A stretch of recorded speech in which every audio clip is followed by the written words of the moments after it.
If you're considering a move to Oklahoma and feel overwhelmed trying to figure out which neighborhoods are good or which to avoid, I'm here to help.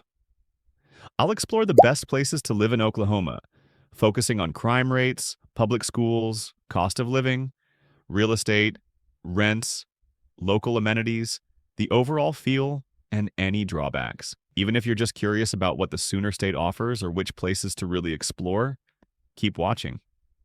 Overall, Oklahoma is affordable, not just housing, but food and entertainment. People here aren't complaining like millions of other people, like in New York or Los Angeles. Plus, it's small enough that you can really make an impact. Let's get started. Starting with the Jenk, it's okay, maybe a little pretentious sometimes. It's a quick commute to downtown generally, talking 75 is much easier to get to downtown, and it's a nice, quiet community. Located in the Green Country region of Oklahoma, and schools are great, the Jenks Public Schools District is consistently ranked as one of the top school districts in Oklahoma. Between walking to the Riverwalk to getting involved with local events, Jenks offers a great quality of life. Though houses are more expensive and tougher to find, the median home price is $355,000, and median household income is $105,000. The average rent is $1,170 to $1,960 per month. The cost of living is 8% lower than the national average. And its convenient location provides effortless access to major highways like Highway 75 and the 364 Turnpike, making commutes and reaching Tulsa very easy. It has many attractions like the Gathering Place, shopping centers including Tulsa Hills and outlet malls, and the Tulsa International Airport within about a 10 to 20-minute drive. If you're looking for a suburb, Jenks may be considered the wealthiest with great schools, but there are a lot of nice areas. Jenks is much smaller than people think as Glenpool and Bixby have it sandwiched in. Put it at Tulsa Hills after they fix that traffic. Jenks is the top, then Bixby is the next. Bixby is beautiful as the garden spot of Oklahoma because of its agricultural heritage.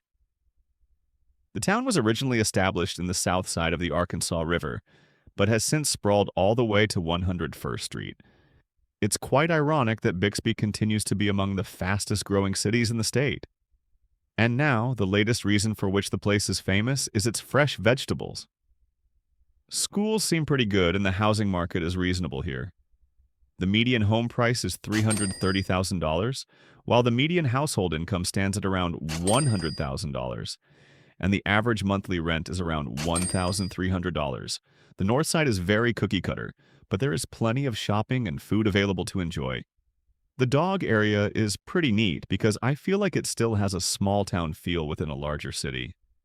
I honestly think you'll enjoy it. Really, the only negative I can think of is that Memorial traffic south from the Creek Turnpike to the Bixby Bridge during rush hour can be bad. Also, before and after the work 121st and Yale intersection is bad. There are a lot of paved trail systems around the 121st and Memorial area that can take you all the way across the bridge, and the Tulsa Metro has miles and miles of paved trails all over the place. There are quite a few good parks and playgrounds. Lake Bixoma is beautiful and has hiking trails. For food, Johnson's Stepping Stone and Scott's are your general small downtown fare, but both are good. There's a lot of development going on downtown, so you're coming at a good time. Next place is famously hailed as America's friendliest college town, Stillwater. It's a regular college town with all the pros and cons that come with it. Nice quiet town when students are gone in the winter and summer. It's also a nice place to live and raise a family. But outside of the school itself, there aren't many opportunities. There are lots of retirees. Housing is pretty expensive per square foot. Median home price is $250,000 and the median household income is around $49,000. Renters pay on average $1,100 monthly. Temperature-wise, they'll both be hot as hell. Bakersfield is low humidity and Stillwater isn't, so it's hot but cool in the shade. The main shopping center is on the northeast side of town, which has Best Buy and some larger chain stores. The further south you go, the more mom and pop it gets, culminating in the downtown area full of antique and thrift stores. For public dog parks, the only one I know of is Stillwagon over on 12th Avenue. south side of town. For trails, I like the Wellness Trail just north of Meridian.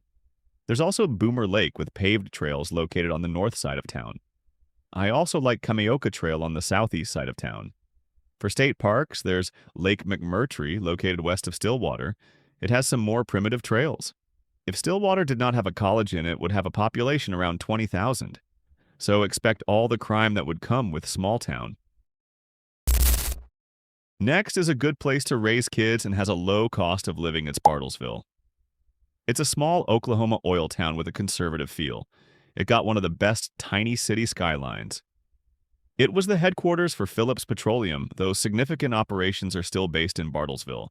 It's technically on the northern edge of the Tulsa metro, but it feels like its own city because you drive through nothing to get there. It's about 30 minutes from Tulsa, which is nice, and Tulsa International Airport is a short 45-minute drive.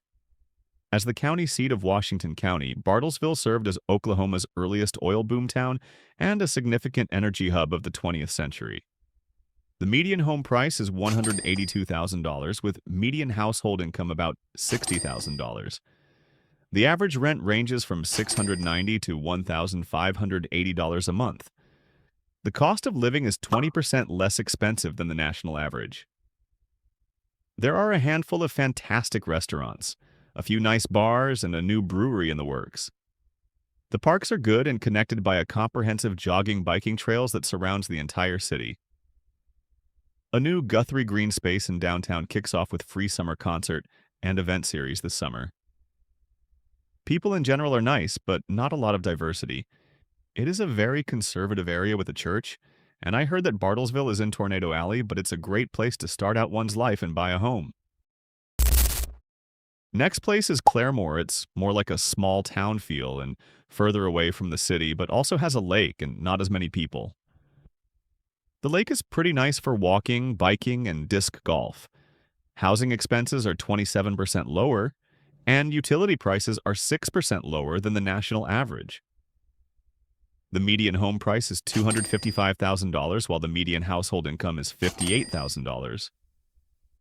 Studio apartments rents for $720 monthly, while two-bedroom apartments rent for about $900.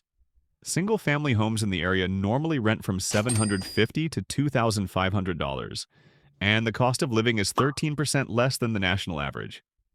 Traffic is always a problem as two major train lines cross over smack dab in the middle of town, and the community can't seem to get around to fixing it. There has been talk for years of establishing an over- or underpass to avoid the traffic backup, but no progress has been made. Claremore's got a pretty good food scene. You can grab cheap tacos on Tuesdays at a Mexican place, hit up a Chinese buffet with a cool setup near campus, or go to Hugo's for the best breakfast around. Claremore also hosts the famous Will Rogers Memorial Museum, which serves as a major attraction while being located 30 to 45 minutes northeast from Tulsa, the Green Country region's biggest city. I'll say it's a hidden gem worth exploring. Next is the new and growing east side of Tulsa, Broken Arrow. Welcome to less traffic, lower prices, and a lower cost of living. Downtown Broken Arrow has many new boutiques, breweries, and restaurants, perfect for families and safe residential areas. Broken Arrow School District is solid. On the western side of the city, you are in the Union School District, which is also solid and the most diverse student body in the state. Broken Arrow is kind of janky until you get into the 500,000 plus houses. All the neighborhoods are pretty run down compared to South Tulsa, Midtown, and Jenks. A decent house in the main part of Broken Arrow between 41st and 101st, and between Olive and Lynn Lane, built between 1985 to 2005, will cost you $200,000 to $300,000. A similar but newer house will cost $300,000 to $400,000. And the average rent is $1,200 per month, with a median household income is $87,000. The older areas of town will be a bit more run down, although downtown Broken Arrow is in the midst of a revitalization that seems to be working. The eastern and southern sides of town are in growth mode with newer homes and developments. Summers get pretty damn hot, and the humidity will absolutely destroy you. especially if you're coming from a drier climate. Winters can get pretty cold as well. Broken Arrow doesn't get a lot of tornadic activity, but they do happen, so be prepared for that. Next is Oklahoma's second largest city, Tulsa. Located in the northeastern region near the Arkansas River, while acting as Tulsa County's administrative center. During the most of the 20th century, Tulsa earned the title Oil Capital of the World, which reflects its deeply rooted history in oil exploration and production. It's a good place to raise a family. The best private school is Cassia Hall. It's really diverse. Tulsa has a surprisingly good restaurant scene. Mother Road Market is an all-local food hall. If you're into the beer scene, Marshall Brewing Company has a great fenced lawn to run around in. There are a lot of nice parks scattered around. The gathering place is absolutely worth the hype. It's very, very cool and totally free to visit. Typically, the rule is to avoid North Tulsa until you learn more about how the city is and where the bad pockets are. The median home price is $248,000 and median household income is $68,000. The average rent is $1,300 per month. But still, I prefer the suburbs. Think cities like Owasso, Sand Springs, Glenpool, Jenks at number 10, Bixby at number 9. At number 5, Broken Arrow is nice, but it's very vast. Tulsa holds recognition for maintaining one of the nation's most extensive collections of Art Deco buildings. Overall, the community in general is giving, and people are generally pleasant. Next one is Norman. It's a great place to live if you don't mind the college crowd. There's a lot to do here, and you are close enough to the OKC metro. Schools are good. Personally, I find college towns less conservative-minded, meaning it's pretty liberal.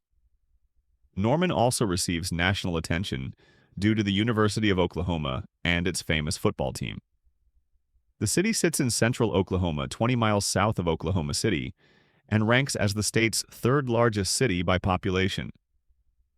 The neighborhood and houses are nice. The median home price is $290,000 and median household income is $65,000. The average rent is $1,250 per month. Of course, you'd want to avoid areas around student housing and parking, but there has been an increase in homelessness in the area. East Side is older and has a charm about it. East Side also has some sketchiness to it. I think it's pretty clear to see. West Side is newer and appears more professionally embodied. Well, if you are moved to Oklahoma as a minority, Norman is the best city you can move to. It's a bit of an oasis compared to the rest of Oklahoma, not including the major metro areas, but if you want a fairly liberal, smaller town vibe, Norman is the place. Second is the nicest suburb of Oklahoma City. It's Edmond, situated in Oklahoma County just north of Oklahoma City, the crown jewel of Oklahoma. It's generally a pretty nice area, especially to raise a family, but every place has its highs and lows. Traffic is manageable but can get busy. Nowhere in Oklahoma has really bad traffic. Everything is about 20 to 30 minutes downtown. The neighborhoods are kept up pretty well. The roads mostly don't suck. Lots of new retail developments over the last few years. The schools are some of the best in the state. It seems to be very family-focused with the parks, indoor playgrounds, and splash pads. Actually, Edmond public schools are ranked decently high for a public district. It's a nice place to invest in a home, raise a family, and it's pretty safe. Pretty clean, pretty educated, but housing is little expensive. The median home price is $388,000 and median household income is $102,000. The average rent is $1,150. The cost of living is 10% less than the national average. There's nothing to do here when you compare it with Norman. 3 parks are not a ton. Utilities are more like $200 to $300 per month. You really can't go wrong. If you're going to the University of Central Oklahoma, I'd suggest living at the apartment complex on Boulevard and Memorial. Overall, Edmond is a true suburban town. Got nice houses, good neighborhoods, and good commerce. Coming at number 1 is pretty solid. It's Oklahoma City. Well, it's a big city without a lot of big city problems. It's a nice place to live. Lower taxes than most states. While the city's economy is thriving and its skyline continues to grow, What truly sets Oklahoma City apart is its friendly residents and relaxed vibe. The people here are generally very nice and welcoming. The city is the most liberal area of Oklahoma, and if you're downtown, even more so. Traffic is very manageable. Yes, there are rush hour slowdowns, snarls. If you get stuck in traffic for 15 to 20 minutes here, that's a bad day. Housing costs are on the rise, but nothing compared to larger cities. The median home price is $266,000, and median household income is $67,000. Rent of a studio apartment is $860. Two-bedroom apartments at $1,070, and three-bedroom apartments rent cost you at $1,380. You will need a car, as public transport is pretty much non-existent. 89th Street is the biggest small concert venue and has a good amount of national tours small bands go through, while the Sanctuary caters more towards local bands, but is still awesome. The weather is sneaky and horrible, so hot and humid in the summer and moist cold with ridiculous wind in the winter. In the fall and winter are wind gusts of 1,000 miles per hour that's tornado creating winds. Crime is relatively low. Yes, some places are more dangerous than others, but it's a relatively safe city. The job market isn't as good as DFW, but overall is pretty good, and cost of living is much lower. Overall, it's a quickly growing city that has big city amenities with a small town feel. It is far from perfect, but is not the Oklahoma City of old. And if you learned something from this video, don't forget to like, share, and subscribe for more videos.